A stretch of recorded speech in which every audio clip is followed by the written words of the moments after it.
기열쌤과 함께하는 즐거운 사회 시즌 3.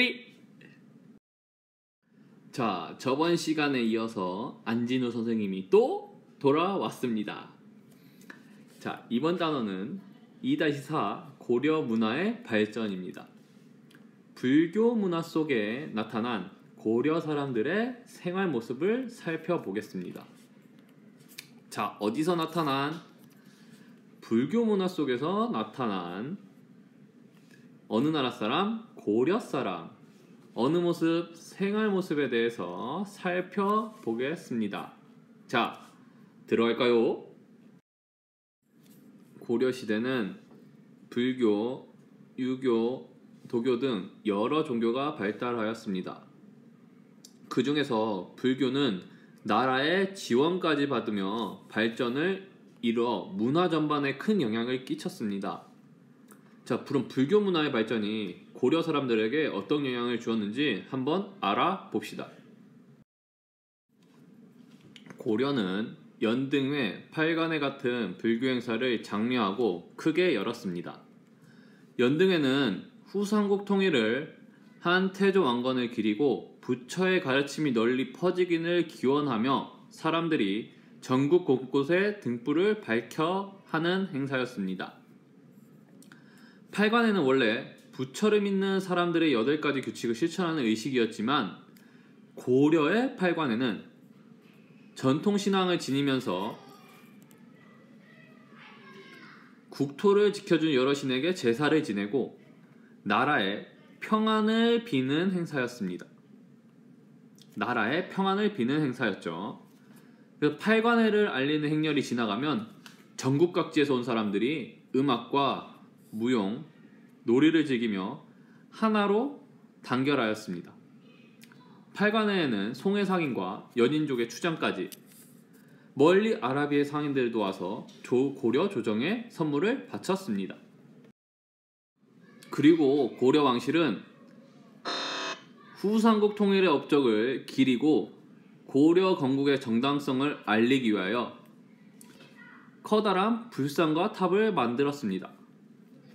고려 건국의 정당성을 알리기 위해서 만들었죠. 이는 백성들이 불상을 보면서 고려 왕실에 대한 믿음과 존경심을 가지도록 하기 위함이었습니다. 왕실뿐만 아니라 지방 호족도 전국 곳곳에 절을 세우고 불상을 만들어 지역 사람들의 마음을 모으고 영향력을 미치고자 하였습니다. 그러면은 고려시대 때는 절이 과연 얼마나 많았을까요?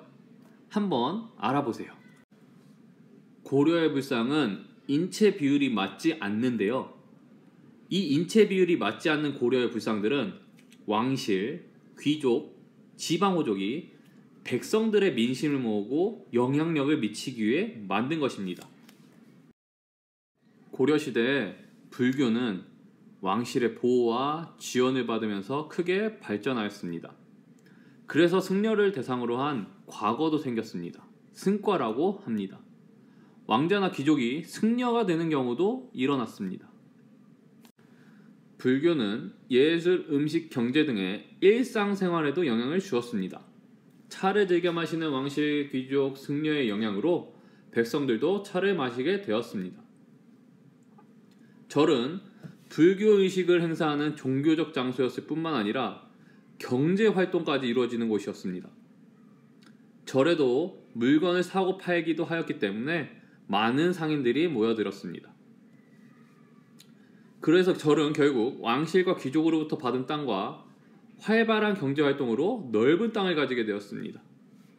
그리고 외부와의 경계에 장생표를 세워 그 안의 땅이 절의 소유임을 표시하였습니다. 고려 사람들은 정교하고 세련된 다양한 불교 공예품을 만들고 부처의 모습을 나타낸 화려하고 아름다운 불화를 많이 그렸습니다. 특히 불화는 왕실과 귀족의 지원을 받아 만들었기 때문에 예술성이 뛰어난 작품이 많았습니다. 수월관음도를 보면서 어떤 예술성이 뛰어난지 한번 눈여겨봅시다. 아까 말했듯이 승려를 대상으로 한 과거도 있었지만 왕자나 귀족도 승려가 된다고 했습니다.